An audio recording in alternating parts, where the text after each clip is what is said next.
Would anyone else like to go next? I can go next. I'm gonna rename myself because I usually go phonetically. Okay, Uh, s- okay, so hi everyone. I go by Keishi. I am a postdoc fellow at the medical school at Brown University, and I would like to read my story out loud. Is I entitled it "In Direction." And this is not my story. This is someone else's. So here I go. Deborah, or Debbie for short, was your typical nurse, if that were to exist. She worked in a huge city in one of the top hospitals and just moved into a new, beautiful neighborhood. She worked 3 12-hour night shifts a week and alternated weekends. She lived by herself and enjoyed it. She barely made time to socialize, unlike many other young adults in the city. She wasn't antisocial, but she liked her peace and quiet. She had a lot of that. Debbie had some insecurities about her body. For a 30-year-old, she didn't appreciate that she lost her breath while going from unit to unit to check on her patients. On her days off, she slept, okay, overslept, and often binged on the newest Love is Blind episodes. And she avoided the mirrors because she had grown to resent her reflection. One morning, her morning, our evening, she woke up for work and to see a news headline that businesses, schools, and restaurants were closing, and everyone was to be in isolation within a week. Not her, she had to work. She went in and saw the conditions of her hospital, individuals who had multiple health conditions dying young. Coming home from work, she turned to food to find things to distract, deflect, and distance herself from all that was going on. This was comforting for Debbie. As a result of stress, anxiety, and alienation, she gained 5 pounds in that month. Since moving to her new neighborhood and being in forced isolation, she felt alone. And to give her some credit, she only liked being alone when it was her choice. However, after another hard day of work, instead of watching TV, Debbie stepped out into her new, beautiful neighborhood and walked around the block. She enjoyed this. The next day, she did the same thing, and this time a man in her direction stopped and they started to talk. They shared sentiments and their thoughts about COVID, but they also shared other serious, important things, their thoughts on gardening. The next day, she noticed a couple walking and they decided to talk to her. They shared with her the appreciation they had for each other. That was nice, she thought. As the days went on, Debbie increased her steps. The more her foot moved, the more her mouth moved. Conversations other than death came out of her mouth and into her ears. Unknowingly, Debbie has started a walking and talking group, Talking and Walking Wednesdays, a designated space where individuals came and talked about life, but also got their steps in. Now, Debbie's eating was still the same, but what mattered to her was that she had added to her life. Because when you talk about wellness and health, yes, eating is a huge portion, no pun intended, but so is physical, social, cognitive, and community health, all of which COVID led Debbie to improve. After all, Love is Blind was going downhill, she thought, and her health was now going uphill, literally. And that's the end of my story.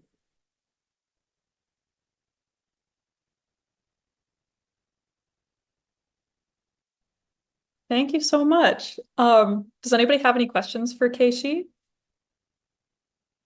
or comments or thoughts, reflections, etc.? I just thought it was catchy that Talking and Walking Wednesday. That's kind of catchy. Thank you. Did that start recently? The talking and walking? I'm sorry. When did it start, the talking and Oh, it walking? wasn't about me. It was influenced by someone I knew. So I Oh, didn't start it. But yeah, this was during COVID, so okay. a few years ago. Nice.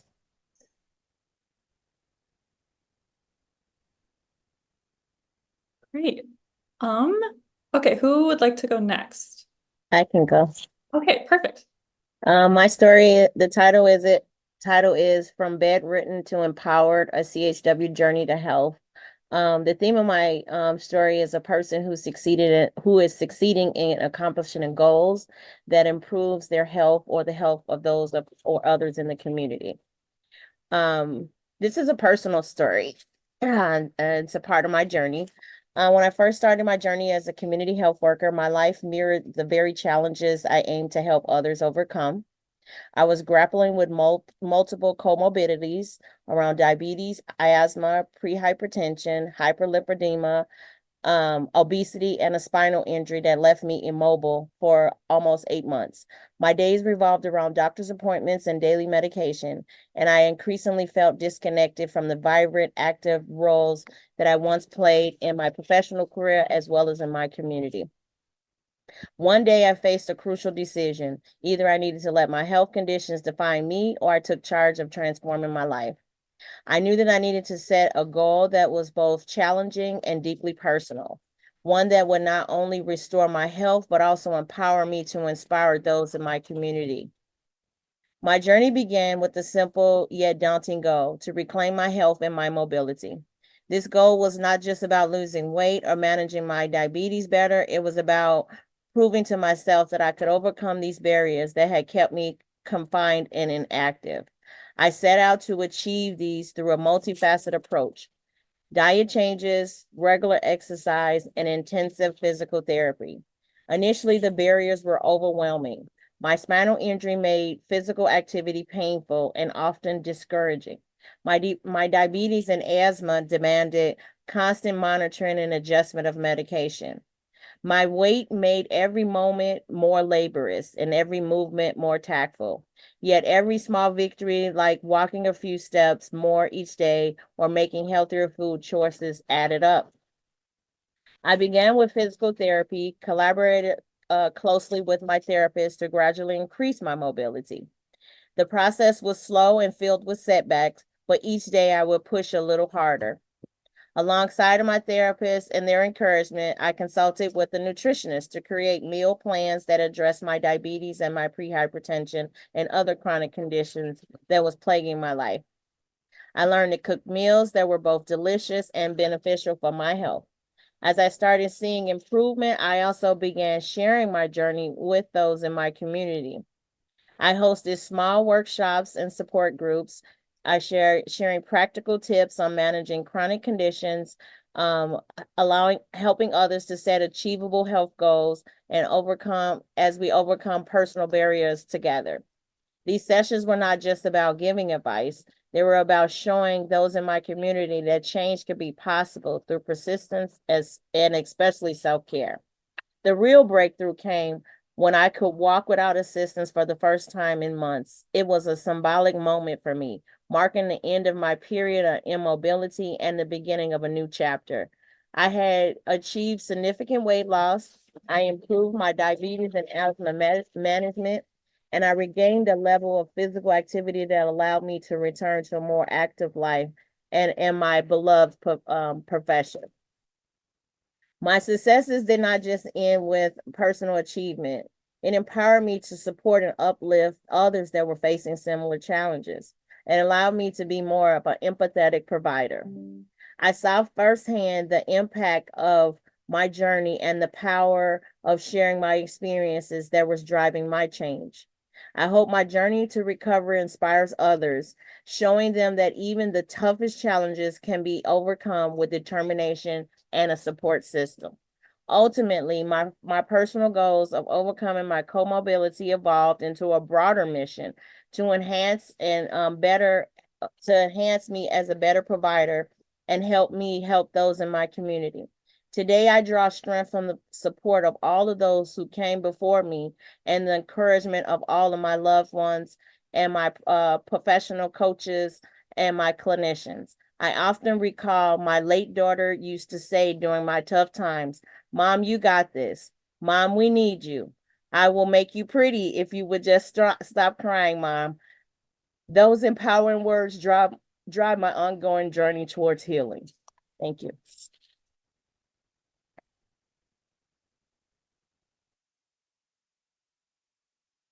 Thank you. Any questions or comments for Angela?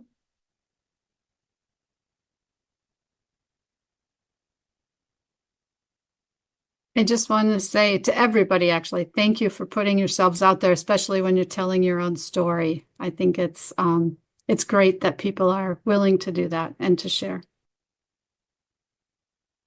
And it's also very powerful and inspiring. So thank you to all of you.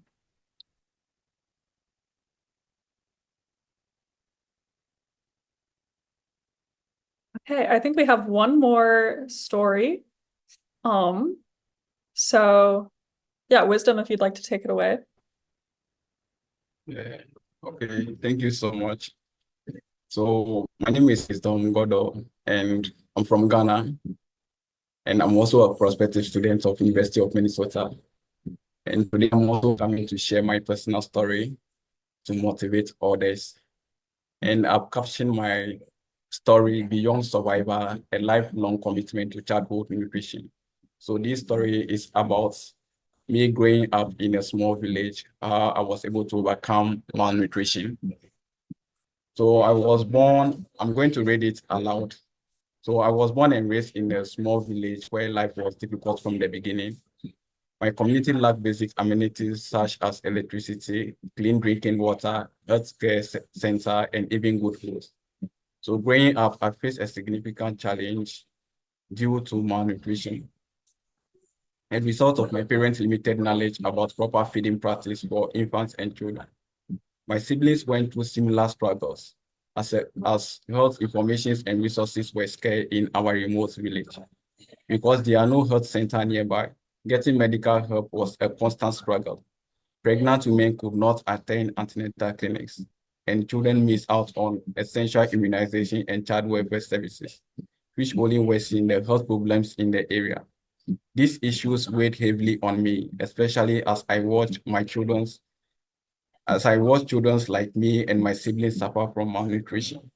Because my parents were not well educated, they struggled to access and understand proper health information. Despite these challenges, I remained determined to pursue my education. Every day, I walked 5 kilometers to school, taking rough paths and dusty roads between my village and my towns. Each step I took felt like a promise to myself that I would not let my situation limit my future. In senior high school, I developed an interest in medicine. I dreamed of becoming a medical doctor, hoping to help my family and community overcome malnutrition, specifically undernutrition in children, and to ensure access to health centers and health information on proper feeding during their childhood. However, despite my dedication and hard work, attending medical school was not possible for me. Instead, I chose to study community nutrition, a field where I could easily address undernutrition in children. I earned a bachelor's degree in community nutrition from the University for Development Studies in Ghana. So after my degree, I began working as a nutrition officer at a regional hospital. It felt like my childhood experience were playing all over again.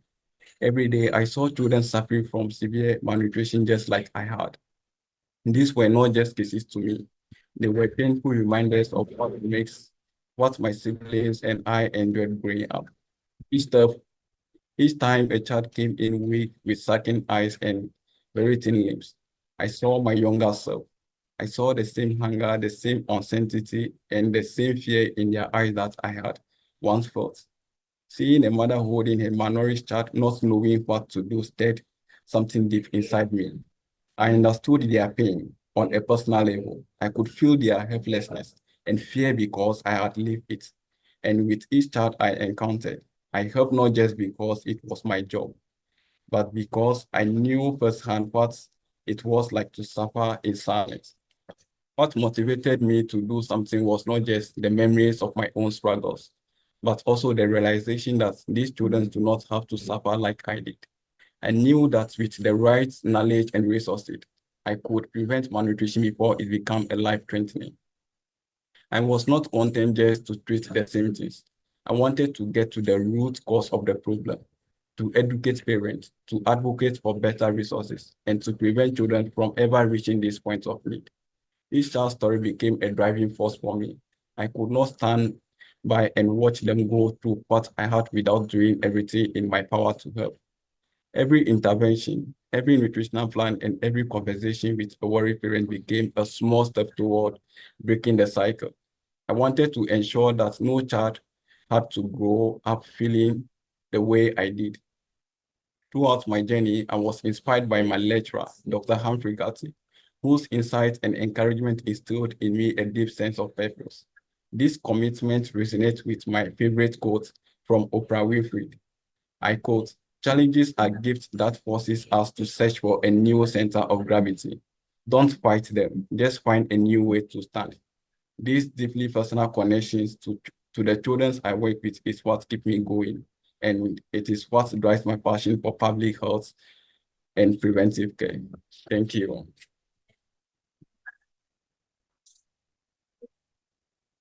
Thank you. Thank you so much, Wisdom. And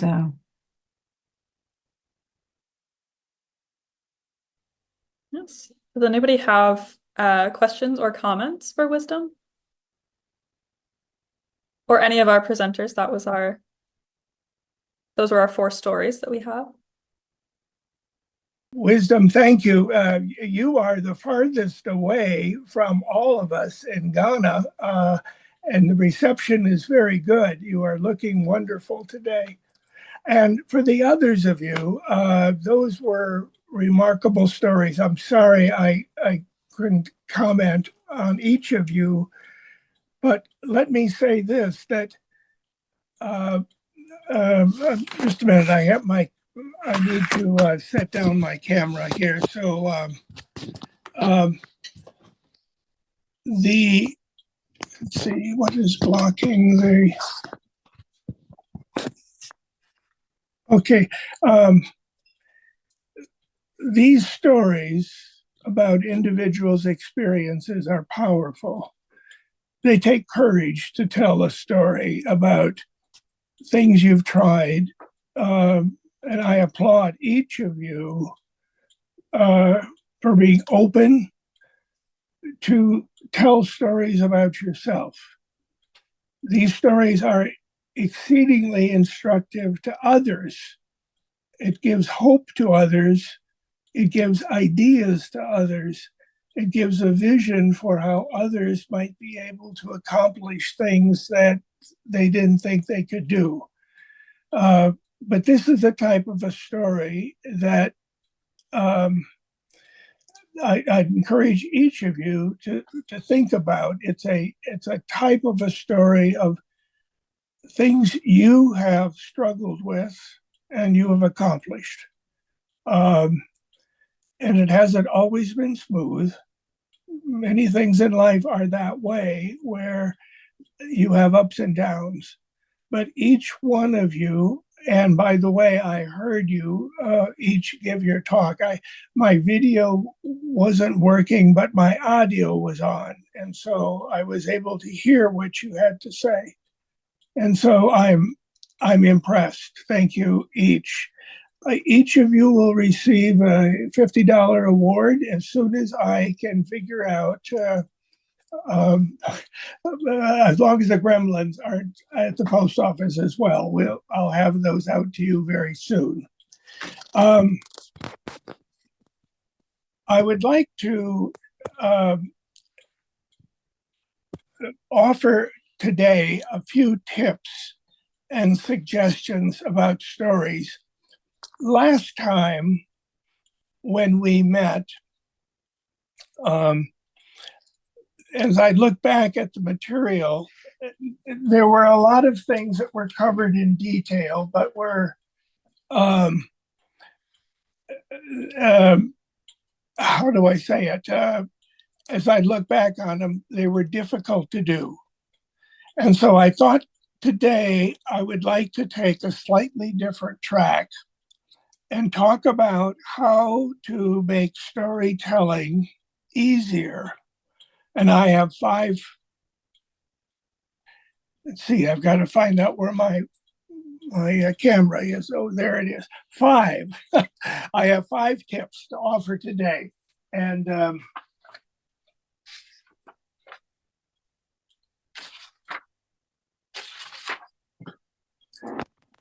just a minute. In all of my haste, I put my notes aside. Hold on.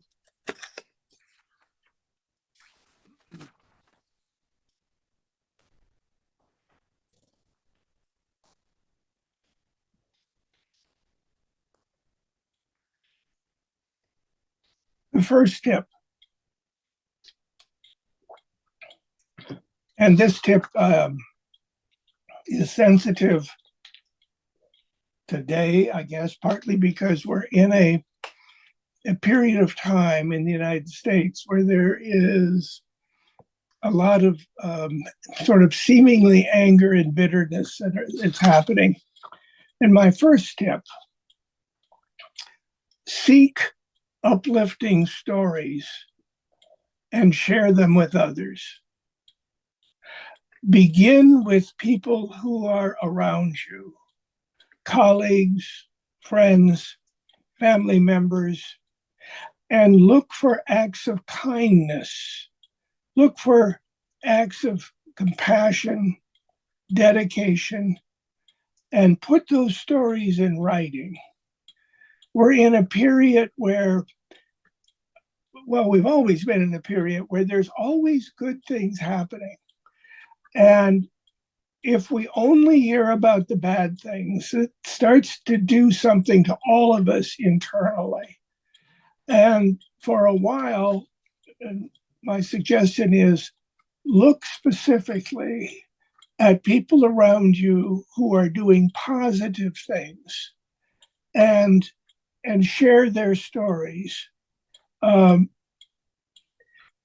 It could be about how people in the community help each other, in the community where you live, or if it's a place of work, maybe it's are there some senior staff that do something that help junior staff or that benefit others in some way. My suggestion is learn a bit about those and put them in writing. And by doing that, you accomplish several things. It shows the person that you've noticed something important. And noticing that someone is doing something, oftentimes we do things and we think nobody knows that happened. The very fact that you noticed it is important. And the fact that you are writing about it also has a chance for others to have an idea that, I could do something like that myself. And so I think it increases the odds that people might actually do the things that you're trying to accomplish. So that's my first tip, is seek uplifting stories that are around you. And even if you're in a situation where things are dire and difficult, there are some uplifting stories. Look for those. Let me give just a quick example. I found this one a couple days ago, and this was written actually in a newsletter from a place that I wouldn't have expected it. In Stillwater, Minnesota, which is about 30-40 miles east of St. Paul, there is a knitting store that has the name of Darn Knit Anyway. And the owner of the store, Amy Pelletier, has a newsletter that she writes. And in her last newsletter, she writes a little anecdote about a person in her life. Let me just read what she wrote. It's a short little thing, but she's pointing out something positive about someone who came to the store. This is her story. One of the first people that walked through the door of Darn Knit Anyway back in 2009, before we were even officially open, was Gilmore Goulet. He walked in with a smile on his face and asked if we needed any light bulbs. We didn't even know there was such a thing as a light bulb salesman. We bought light bulbs from him that day. He walked in with a smile on his face once a month, every month since that day. Sometimes we needed light bulbs, sometimes we didn't. But every time that he came in, he was smiling and happy. And that made us smile and be happy. We knew he was over 80 years old and had no plans to retire, but that's about all we knew. We didn't talk about much in our 6 minutes together each month, just light bulbs and the weather. We didn't know he had married his high school sweetheart for 61 years. We didn't know he had 5 kids and 6 grandchildren. We didn't know he started his sales career as a Fuller Brush salesman. We just knew he made our day better when he came through the door. We don't know his family, but they were sure a lucky family to have Gil as a husband, father, and grandfather. He was a joy to be around for 6 minutes a month. Well, a brief encounter with a happy man. A nice little story. She put it in the newsletter, and it sort of, I'm sure, it brings joy to the family. But look for moments like that. A second tip: practice and think about asking provocative questions. And by this, I mean these are questions that cannot be answered in just a single word or a single phrase. They force people to pause and tell you more than what they might have originally thought about. A provocative question often is the one that begs for a story. And they may give you a story, an experience that went with it. For example, what's the hardest thing you've done? What's your greatest accomplishment? And how did you do it? What has brought you great joy? What adds meaning to your life? What engages you so much that you lose track of time? Now, each of those are probably going to be questions that get people to open up. Have a bunch of them kind of in the back of your mind. And when the time permits, ask a story like that. Practice asking them with, neighbors, friends, gathering of your family members. Okay, here's another tip. Consider a small group conversation in order to get a story. Now, I've used small focus groups and they work all right, but a small group, 2 or 3 people gathered around a table, maybe having a beverage or a meal, and you invite them because they have had some kind of an experience that's similar to each other. And so you're looking for stories of a certain type. It may be colleagues at work, it may be neighbors, it may be that maybe it's a group of neighbors talking about positive things we've seen in our neighborhood that we're appreciative of, that we've not spoken about, but we value these things and these individuals. And with a small group conversation, one of the dynamics that happen is that someone's comment sparks the idea of someone else. And what happens is that you get a number of people joining the conversation and adding to what is being said. Now, one caution: sometimes what happens is you get many people talking about the same experience, and it's tempting to write what we call a composite story. That's a story that is told by several individuals. Be careful when you do that, because it tends to be less specific and more vague. Now, if they're all talking about the same person and adding quotes, that will likely work. But if it's in general terms, a composite story often has some weaknesses to it that the individual story, partly because you don't know, you don't know even it's often given in a general way. You don't know who it is. So be careful with that you're specific about who it is you're talking to and who it is that's talking and saying things about those. A fourth tip, and this is something that I've seen in stories ever since I started collecting them. Rarely do stories come to you all packaged up, ready to be retold.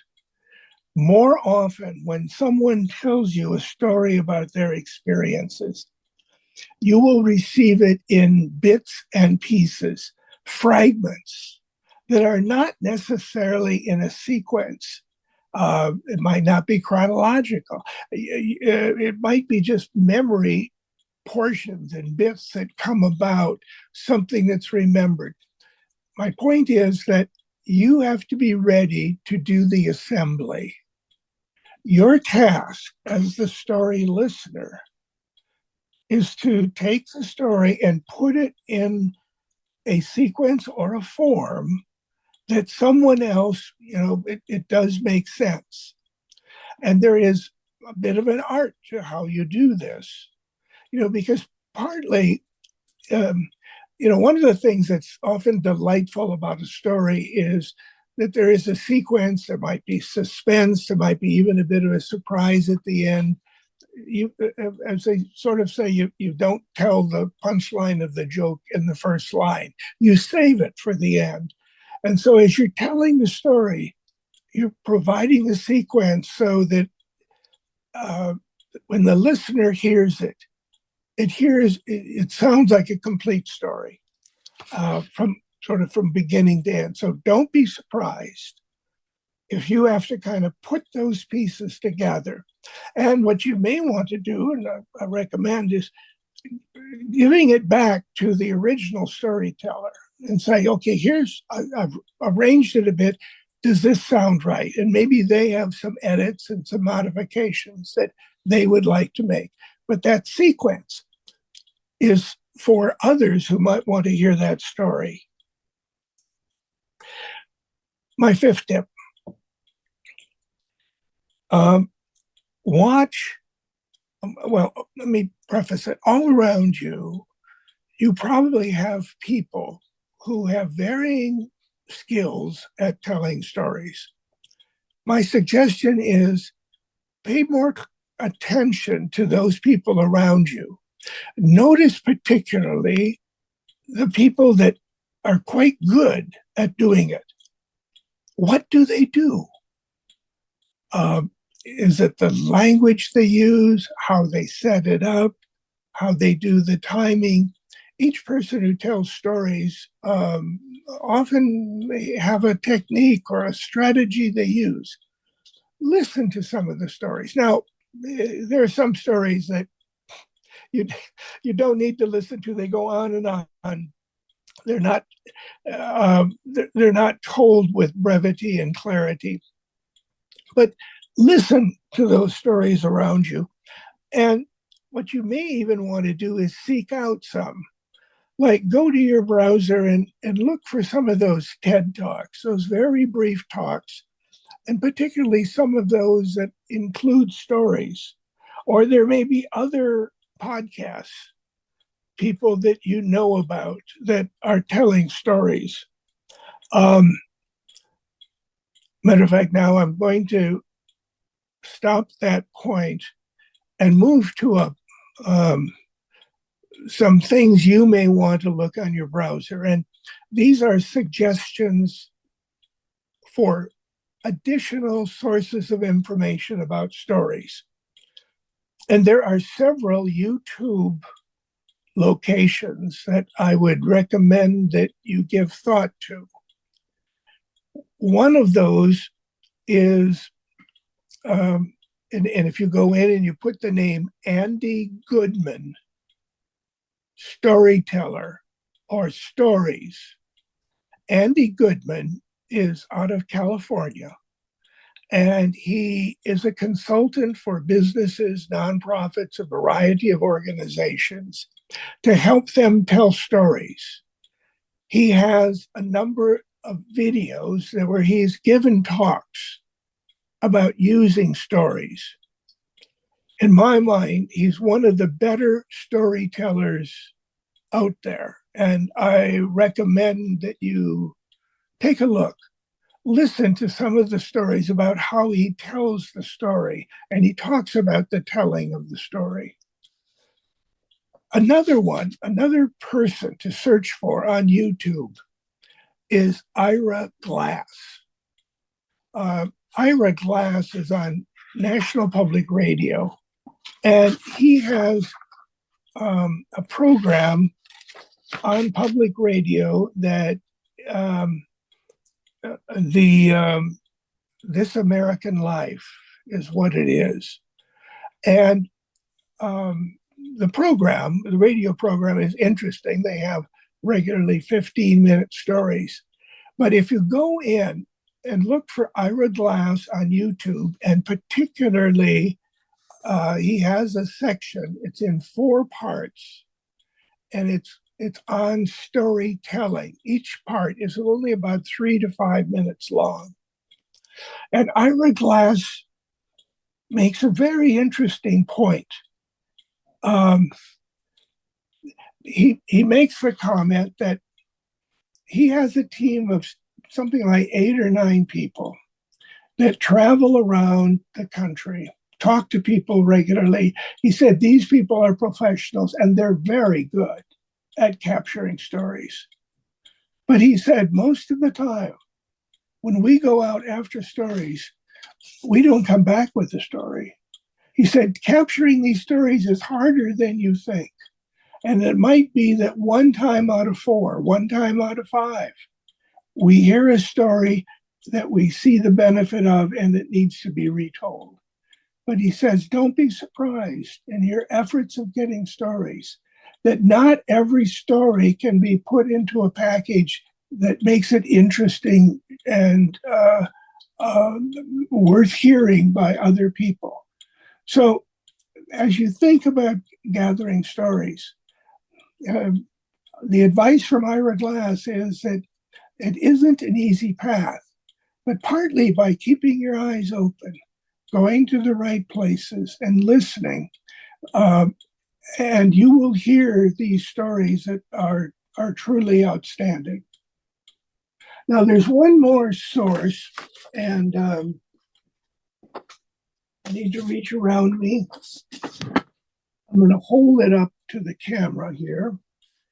And it's a book called How to Tell a Story. And it's written by the people at the Moth Radio Hour. And they put together a book. It's published by, Crown Publishing out of New York. And it was 2023. But it's available through, usually you may have to go to a place like Amazon or online, but it's basically how to tell a story. The stories told at the Moth typically are longer. They're usually 12, 15 minutes long.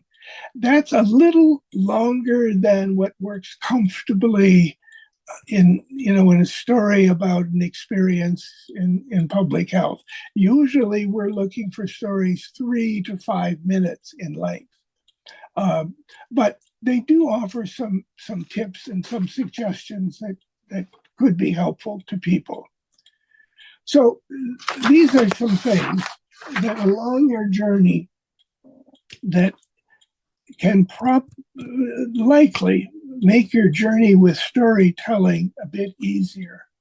And to me, one way of starting is going back to that first suggestion of look around you, look at what's going well. That doesn't necessarily have to be related to public health, but get into the practice of capturing a story. It's nice if it does relate to something that is connected to public health.